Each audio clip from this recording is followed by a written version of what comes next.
Hello guys! Welcome to my YouTube channel. And this is Riz in UAE. And maraming salamat sa lahat ng mga nanood ng aking vlog para sa iPhone unboxing ng iPhone 16 Pro Max. Maraming salamat po. Bilang beginner na nagva-vlog, sana mabigyan nyo pa ako ng mga ilang tips and also ideas kung ano yung mga pwede ko pang ma-vlog. Sana all. Diba? Magtutulungan tayo. Mag-comment ka lang and sasagot din ako doon sa comment section.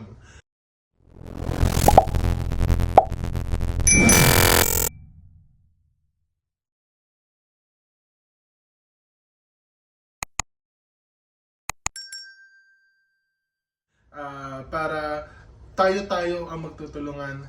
At hindi ko pa kasi talaga alam kung ano ba ang mundo ng YouTube. So, curious ako and gusto ko talagang makamit yung goal. Alam ko goal din naman to ng marami, ng nakararami. And sana tayo magtutulungan din tayo. Damn! And by the way guys, bakit ba ako nagva-vlog ulit ngayon? Para, syempre, dun sa nag-comment sa comment section ko. Tama nga naman yung nag-comment. Ipapakita ko yung comment niya. Ang comment niya kasi is regarding dun sa iPhone 16 Pro Max. Kasi masyado akong na-excite kagabi sa pag-unboxing ni hindi ko na napakita sa inyo kung ano ang meron sa loob ng iPhone 16 Pro Max. So, nag-end na agad ako ng video. So, mali ko yon, it's my fault. Pwede na! So, ngayon, since naano ko na siya, nalipat ko na kasi yung mga... Hindi ko na mapapakita sa inyo yung hello. Pero nalipat ko na yung sa old iPhone ko to my new iPhone. Na lipat ko na lahat ng datas. So, hindi niyo na makikita yung hello. So, wag niyo nang pilitin. Please lang. Okay? At least ipapakita ko sa inyo kung ano ba ang iPhone 16 Pro Max. Para sa akin, this is only for me. Ito yung nakikita ko sa iPhone 16 Pro Max. Kasi may comparison ako between doon sa iPhone ko before at sa iPhone ko ngayon. So first, gusto ko ipakita sa inyo itong box niya. Yung box niya is hard, of course. Lagi namang hard yan. You can do it! Nice. And wala naman siyang pinagkaiba sa box ng iPhone 14 Pro Max or iPhone 15 Pro Max. It's the same box. Pwede na! Okay? Inside tayo ng box. There you go. Ito yung laman ng box niya. So, pag binuksan mo si box ng iPhone, ay, nalaglag. Hindi lang. Oh. Ayan. Ito, dito nakalagay yung charger. So, yung charger niya, tsaka yung pin. May kita nyo naman, may pin. At yung charger. Dito nakalagay. Pero cord lang yung ibibigay sa inyo ni Apple. So, kayo na yung bahala doon sa adapter. So, another cost yun if in case bibili kayo. Kung may existing kayo, pwede nyo naman gamitin yung existing ninyo. At the same time, gusto ko lang malaman ang pinagkaiba nila is, ngayon, I think starting iPhone 15 and up, is Type-C na ang charger. What? So, meaning to say, it's like yung charger ng Androids na bago, Type-C na siya. So, ang dulo-dulo niya is parehas Type-C. So, makikita nyo doon, ikakabit nyo siya sa adapter Type-C at ikakabit nyo din sa iPhone Type-C. So, they are both Type-C. And, of course, doon sa nag-comment, by the way, ayan, ilalabas ko dito yung nag-comment. Basahin natin. Basahin natin yung nag-comment. Yan, para makita lang natin. Yan, bababa ko na po si box ng iPhone. At ito na yon. Mamaya explain ko sa inyo, papakita ko sa inyo kung ano ba meron dito kay iPhone 16 Pro Max. Pero by the way, basahin muna natin yung comment nung ating subscriber. So sabi niya is informative and fun to watch. Kitang-kita ang excitement sa muka. Tuloy mo ang mga ganyan na content. Hope to see more details about the iPhone you have. Hope may mga apps ka rin na ipapakita paano ang mga tricks. So, let's see kung ano nga ba yung meron dito sa iPhone. First, ang ipapakita ko muna sa inyo is yung sa outer part ng iPhone. So, sa outer part ng iPhone, makikita nyo dito is, ngayon nalalaglag ko kasi malamig. Stop it. Get some help.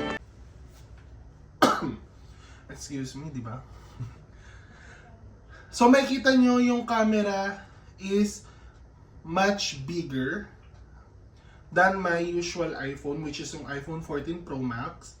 And, meron na siyang pindutan dito. So, itong pindutan na to, you can click it. So, pag click mo yan, it will go directly sa camera. Ayan. It will go directly sa camera. Damn! And pwede na rin siyang maging clicker para makapag-shot ka sa camera. At the same time, ito din yung nakakapag-zoom. So, gaganyan mo lang siya, mag-zoom na siya and mag-zoom. Yan. Kung nakikita niyo lang, yan. Nag-zoom na siya. Yun. Then naman, this is the power button. And ang kinaibahan pa nila bukod sa kanyang Type-C na charger port is yung pang-silent mode. So yung pang-silent mode, yan, yung pang-silent mode, hindi na siya yung paano ba? Hindi ko ma-explain eh, parang hindi na siya yung kiniklik. Kiniklik and pinipindot are the same. No! No! Are both the same. So, hindi na siya yung ginaganon or yung ginaganon. Basta yun na yun. Alam niyo yan, mga iPhone user. Ngayon, dipindot na lang siya. So, oh my God! So, hold it long pressed, it will be silent. Mapupunta na siya sa silent mode. So, hold it, silent. Nakita niyo po, di ba? Then, pag in-hold mo ulit, okay na siya. Magiging unsilent na siya. And yung volume niya is the same. At ang kinagandahan pa dito sa iPhone 16 Pro Max, super lightweight niya. Sana all. And napaka-handy niya. I think, pwedeng-pwede siya sa lahat. And, you can bring it anywhere na hindi ka tatama rin hawakan. Pwede na. Like, you will love to, what do you call this? To hand it sa'yo. Yung hawak-hawak mo lang yung phone na to. And, yun lang naman, it's all the same sa outer part. Yan. So, inner naman tayo, inner part naman ng iPhone, which is yung mga applications. So, sa applications, wala namang pinagkaiba. It's all the same as my iPhone 14 Pro Max. It's all the same. So, ang kinagandahan lang nito is itong iPhone 16 na to is napili ko kasi is yung natural titanium. So, yung natural titanium, yan, search natin. Ayun yung, I think that is the new color ng iPhone, yung natural titanium. Kasi lahat siya titanium eh. Lahat ng iPhone 16, ng 16 Pro Max or Pro are titanium. Pero yung natural titanium, first time kong makita yung itsura, yung kulay niya. Yun, 'di ba? So, 512GB lang yung kinuha ko kasi enough naman na sa akin yun. Kasi ngayon 256 hindi ko nauubos kaysa mag 1TB ako. Yun. Ano nga ba yung kinaibahan nila? So, let's see. So, search na natin for everyone. iPhone 14 Pro Max to iPhone 16 Pro Max. So, ito yung yung comparison nila. Okay? the iPhone 16 Pro Max has a larger screen. Totoo yan. Larger screen siya. And at the same time, a new material for its frame. So, 2 new buttons, a far more powerful chipset. More RAM, oo, totoo yan. Yung RAM natin mas mataas and upgrades to both ultra-wide and telephoto camera. So, sa lahat ng mga gusto ng mga nagpo-photo shoots and all, you can also use, of course, yung DSLR nyo, yung mga SLR cameras nyo. Pero ito, parang SLR camera na rin yung kuha niyan. Ang ganda ang quality ng kuha niyan. Napaka-clear. And at the same time, ultra-wide na kasi siya. And sabi ko nga kanina, telephoto cameras na siya. Then the battery life is better than before. And there is like, yun, kasi kanina sinabi ko sa inyo, USB port na siya, USB-C port na siya. So, ayun nga, hindi na siya yung katulad ng dating charging port. And it supports for Apple Intelligence. Sana all. Yun. So, yung Apple Intelligence, I think meron silang application dito na hindi ko pa rin siya nagagalaw, pero may Apple Intelligence na kasi to. Nakikita ko sa mga niya, sa settings niya. Yun, ito, pakita natin para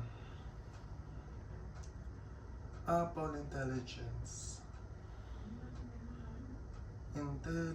Ayan, yung Apple Intelligence niya, makikita nyo ganyan yung mga logo. So, mas mabilis mong makikita. I think ito yung parang AI effect na. Ayan o, image creation tools. Yon, may mga emoji siya, image playground, and image wand are now available on iPhone, which is para doon sa Apple Intelligence niya. So, ang daming binago at ang daming dinagdag ni Apple sa bagong labas nilang iPhone 16 Pro Max. Maraming salamat po sa lahat na nanangkilik at nanood. And don't forget to like, don't forget to like, share, and subscribe to my YouTube channel. And sa lahat ng mga pwedeng magbigay ng tips, open po ako kung magbibigay kayo ng tips sa akin. I'm really so open, sasagot po ako. Mag-comment lang po kayo down below to my video and sasagot po agad ako doon. And magtulungan po tayo. Just subscribe to my channel. Let your friends to subscribe to my channel. And then kung may papasubscribe kayo sa akin, just let me know on the comment section. I'll do the same po. Magtulungan po tayo para sa goal natin dito sa YouTube world. Maraming salamat po sa lahat. Paalam!